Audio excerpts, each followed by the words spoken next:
اور ووط سیبی، اسی طرح اگر باندھی ہے سیبہ ہے اور اس سے مباشرت کی ہو تو اس کے ذکر کیے بغیر بھی اس کو آگے مرابحتاً بیچ سکتا ہے. وہ بھی بیان بتعیب، ہاں اگر عیب ایسا ہو کہ خود اس کی حرکت سے اس مبی میں عیب پیدا ہوا ہو اور اس عیب کے وجود آنے میں اس کا عمل دخل ہو تو پھر اس پر واجب ہے کہ وہ اس عیب کا تذکرہ کرے جب مرابحتاً اس مبی کو بیچنا چاہے. خود عیب پیدا کیا ہو تو پھر اس صورت میں اس کا بیان کرنا ضروری ہے. ووط البکری، اسی طرح باقرہ سے مباشرت کی ہو تو اس صورت میں اس کا تذکرہ بھی کرنا ضروری ہے، باندھی جو ہے، اس لیے کہ یہ ایسا عیب ہے کہ یہ اس کے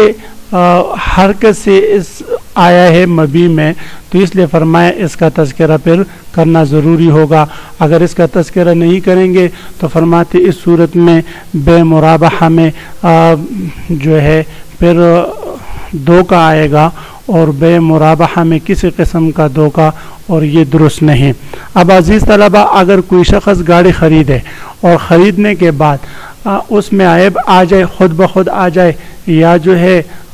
تعییب والی صورت ہو، یعنی اس کے چلانے سے اور اس کے عمل دخل سے اس میں عیب آ جائے، پھر یہ آگے کسی اور پر فروخت کر دے اور مرابحتاً فروخت کریں اور اس کے عیب کے بارے میں اس کو نہ بتائیں، کل اگر اس گاڑی میں مشتری کوئی عیب دیکھ لے اور ایسا عیب ہو کہ جو اس کے پاس سے وجود میں آیا ہو، تو فرماتے ہیں وہ خیار عیب کی وجہ سے یہ مبی واپس اس کو لوٹا سکتا ہے اور یہ بھی کر سکتا ہے کہ اس عیب کے ثمن جو قیمت بنتی ہے اس کی وجہ سے قیمت میں جو کمی آئی ہے وہ کمی اس کے مقدار کے بقدر اس سے وصول کر لے. تو عزیز طلبہ، آج کے سبق کا خلاصہ یہ ہوا کہ ہم نے مرابحہ کے احکام میں سے آج یہ ایک مسئلہ پڑھا کہ اگر عبد معزون کوئی چیز خریدیں اور اپنے آقا پر مرابحتاً بیچیں تو بے مرابحتاً، اب اگر آقا جو ہے مرابحتاً اس کو آگے بیچنا چاہے